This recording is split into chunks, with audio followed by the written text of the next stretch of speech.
last Friday, so you've had a scrimmage, you've had a few things since then. So give us a little overview of how the progress has gone.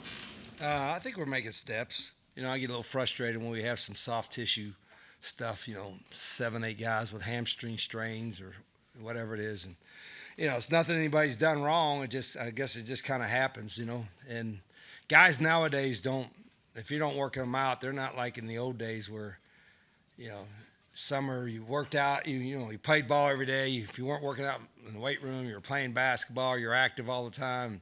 Our guys were here all summer, and then all of a sudden they go full speed in practice for a little bit, and it's a little bit straining on them. So that part's a little frustrating, but I like the work ethic. We've definitely gotten better every day, and we're going to start on first opponent stuff probably tomorrow for sure.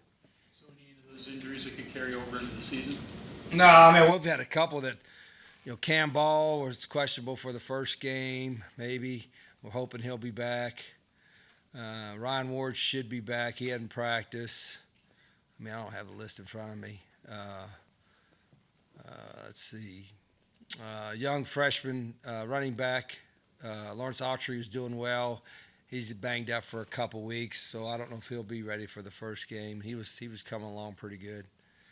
The rest of them, it's kind of hit and miss. So, like I said, nobody wants to get hurt, but it kind of happens. And it's not like our practices are that physical. I mean, we went live for, 100 plays or something on scrimmage, and I was pretty pleased with the intensity there. We're a little live today with the young guys. Then it was soft. I don't know if anybody got a bruise at all today because there wasn't a lot of patty caking going on with the young guys. It was kind of a pillow fight. So neither side won because both sides had pillows, big pillows. So some of those injury issues, it feels like last year as well, both during camp and later in the season. Has there been any discussion among the staff, coaching staff, the strength staff? No, see, that would be the first reason why I would not bring anything up, because somebody would ask a question like they're doing something in the strength staff. Like, you don't think we do everything possible, our strength staff doesn't do everything possible to try to prevent that. And that would be the first reason why I would never talk about it again, because somebody would say, well, was there something, you think I'm not looking at anything and everything that we're doing? Our strength house doesn't know what they're doing.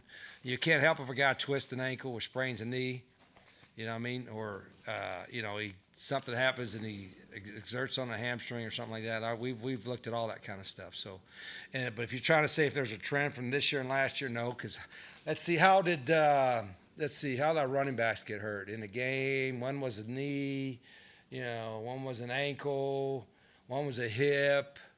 I mean, it was kind of bad luck. I don't think you can point a finger at a strength coach or a trainer or a position coach when somebody tears a knee in a game. I don't think you can. I don't think you can. I'd say maybe I phrased that a little bit wrong. I don't want to point fingers at the strength staff. I guess the better question to get to the heart of it is there's not much y'all think that can be done differently. It's just poor luck, I guess. Well, I've done this for 29 years as a head coach. I kind of know exactly how I want the summer workouts to go and how the practice should go. I got a pretty good feel like that. And I've never had injuries. In 29 years, I hadn't had I had 1 year where I had a rash of injuries at certain positions. Like last year, it seemed like it was running backs and quarterbacks. I had one other year where I had quarterbacks, was like to the 5th guy. And then Mike linebackers, I was down to like my 6th Mike linebacker. I think I was at Arizona. And it was like, this will never happen again. Well, it did. And it was just freaky luck. So you got to build depth. And depth is probably harder to build. Kind of crazy sounds. It's harder to build now in the money era, quality depth than ever before, right? Because a lot of guys, want to go and start and get paid more and all that. But I do think we should have better depth this year. I feel better about our depth this year. And we purposely tried to address that because just in case we had bad luck. And again, it was the biggest concern, or not really concern, or the biggest thing we got 8 straight games and no open dates. And this will be the last year that probably will happen because there's going to be, the new calendar, 14-week, and everybody have 2 open dates. So we've got to get more guys ready to play. I don't mean to bust your chops there. I know what you're saying, but yeah, we are. But we are. But we are. We did look. I look at everything, make sure like, what are we? I mean, why is this happening? I think your offensive line is operationally. Is it fair to say that that's one of the strengths of your team this year? Oh, I don't know. They hadn't played yet. You know what I mean? Like, I mean, I think, we weren't good on the offensive line last year, but we weren't good anywhere. So, do I expect us to be better? Hell yeah, I expect us to be better. I expect us to be better everywhere. But until we've played, these guys have a lot more snaps. A lot of guys have, there's 6 or 7, 8 guys that have played a lot of college football. So with that experience, I expect us to be a whole lot better. And a couple guys, not just the guys that are returning, but a couple other guys that were transferred in from Jack State have got experience in the offense. And so overall, there's a better feel for what we're doing up front as well. Not just with Coach Trickett coming in, but with the players that we brought in. Talked about the wide receiver room a little bit. What was the development with Prince like? And also, did recruiting him out of the transfer portal come a little bit from Pat Kirkland to coach his brother? Yeah, that helped. His Pat coached his brother. He was a great player for him at Charleston. And so we had a relationship with the family and tried to get him before and when he went to USC. But he's been banged up, but he just got cleared. He was one on the flip side, and it was just from the shoulder from the spring. And he just got cleared a couple days ago. So he's been practicing full. And he's a big body, an experienced guy, and Jaden Braze again is an experienced guy. So we're developing that too. John Nider's guy. We get him out of transfer portal. He's going to play, and he's an experienced starter. Some of the young guys that we're pushing to get better, like Teron Francis, has had his best couple practices in the last couple practices. And, he needed it. We kind of challenged him a little bit. So I'm seeing him, have a chance to help us. True freshman receivers close to being ready to play, or what are your thoughts on Malachi Thompson? Yeah, I think they're all going to be okay, but they're all right now from a strength standpoint, not quite there yet, but they're really hard workers. I'm trying to make sure I don't leave anyone out. The true freshman is Robert. Landon Drum, probably of all the true freshmen, maybe had a best chance to do, but he got banged up a little bit now. It's something knee thing that he'll be back hopefully in a couple weeks. So his progress was really good, but again he'll be down a couple weeks it looks like. Malachi is another guy I think is going to have a great future. Just those young guys are swimming. Even though they were here, some of them all summer, it's different when you practice. A certain intensity I think is different for them. You've had a lot of different quarterbacks and a lot of guys that have done it different ways. What makes a quarterback successful in your scheme? Well, like any good quarterback, I mean, they just execute the offense, and then whatever skill sets they're best at, the coaches and the player uses to their advantage. Whether they run, throw, great accuracy, whatever the case may be. The biggest thing is the execution of it. Throwing to the right guy, reading the right coverage, making the right read in the run game, controlling the whole. I don't like to use game manager. I understand that term, but it's not. You don't want somebody to manage a game. You want somebody that runs the plays that you want them to run well enough that you can call them so they can run it. So, I mean, we got a whole big menu of plays. Whatever plays they run the best, they got to be able to run that the best. I mean, it's pretty simple. Rich, how do you decide that you're ready for first opponent stuff? Is like a comfort level to you? Ready for what? For like you said, you're doing first opponent work tomorrow. Yeah, a little bit. But how do you decide like, okay, we're ready to take the next step, we're ready to prepare for the first opponent? Well, it's not like it's earth-shattering stuff. It's going to be the same stuff we've been working on for a couple weeks and even during the summer. So, with just in mind, like, okay, they like to play this front or this coverage a lot, or on our defense is looking there. These are the formations that they're likely to see, and so, all the stuff that we've done some work on it that handles a little bit of everything, but kind of laser and starting to focus a little bit more on, some of the schemes that they do on all three phases will be something we'll start looking at a little bit more. Typically, it's 2 weeks out when we start having scout teams and it's full on 40 minutes of teamwork against what they do and all that stuff. This will be 15 minutes of, yeah, hey, a little bit of coastal look, and go from there. Your analysts, how tricky is their offseason work now in the summer, trying to look ahead and get to know dozens of new players and Analysts? yeah, that's you. They do your scouting, right? But I mean, you can go watch a player and try to watch his strengths and all that. The biggest job for analysts is study what you think that the other team will run, and sometimes you don't know, particularly the first couple games, exactly who the player is going to be. So you know, it helps to know a little bit, but I think that's overrated. Like, now that might be okay. This guy's a 4'2", 6'5" wideout. We better make sure that we got one or two guys over top of him, that kind of thing. But like, you're not going to look at, you know, a defensive tackle and defensive nose guard and say, well, you know, that guy is, you know, a weak spot, or that guy's a weak spot, you know, because you can move them and hide them and, you know, do different things. So the personnel that we go against always is going to be a little bit of a guesswork, but it's when, particularly the first couple games, you're looking at more schematic type of stuff that you're kind of preparing your guys for.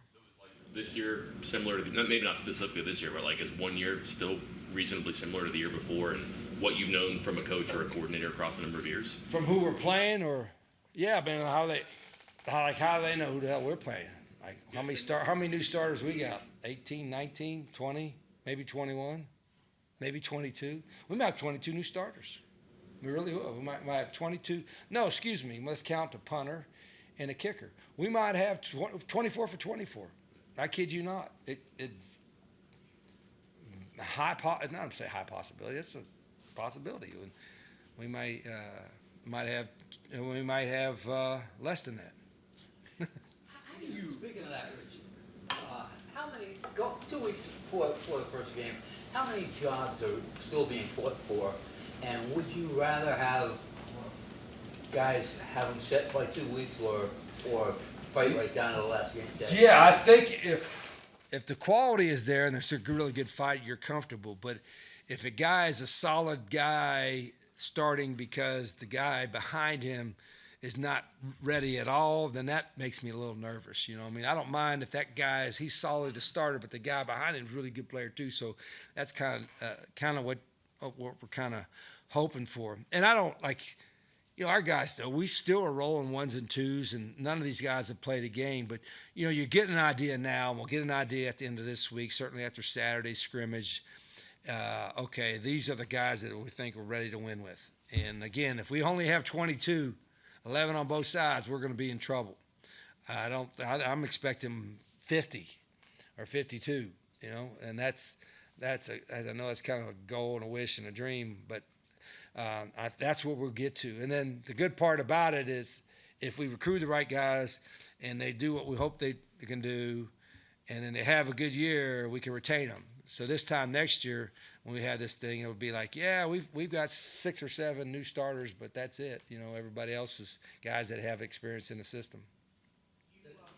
You talked a little bit about those freshman receivers and said not a ton of them are ready, but there have been some indications from you and the coaching staff there are some other freshmen on the team that could be ready to make an immediate impact. Latimer, Kevin Brown, Vincent Smith, Matt Sig.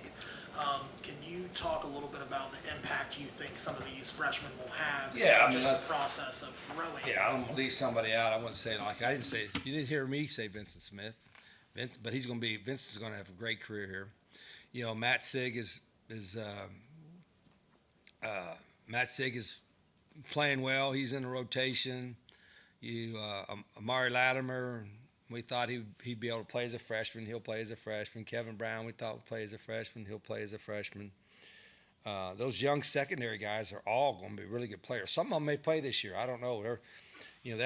That's all the secondary positions are kind of up for grabs.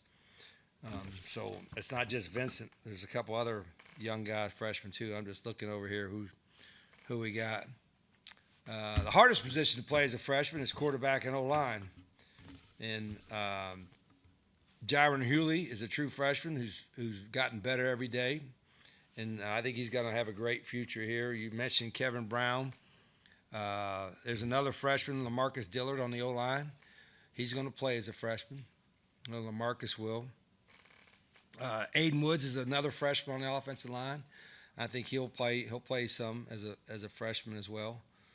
So Cade Bush at tight end. Cade has really had a good last week or so, and with the injuries of some of the other tight ends, with Ryan and Cam and Carter being out, Cade's got a lot of reps, and so I think he'll play as a freshman too. So I'm sure I'm leaving off somebody, but that's all right.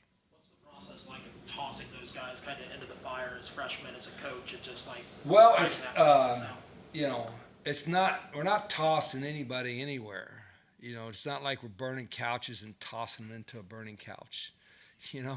We're like, we practice these guys. It ain't like all of a sudden we're going to go up as a coastal. We're going to bring this freshman out here who has not practiced, not had any meetings in 3 weeks, and throw him out there and expect him to do good. Nobody got tossed anywhere. They're practicing and working hard, and so I think the only difference is the everything's faster than what they're accustomed to, which it should be, right? I mean, this is big boy football, so typically the freshmen, things don't slow down for them until they've had so many reps. But these guys are getting a lot of reps, and the good ones adapt quicker to the speed of the game.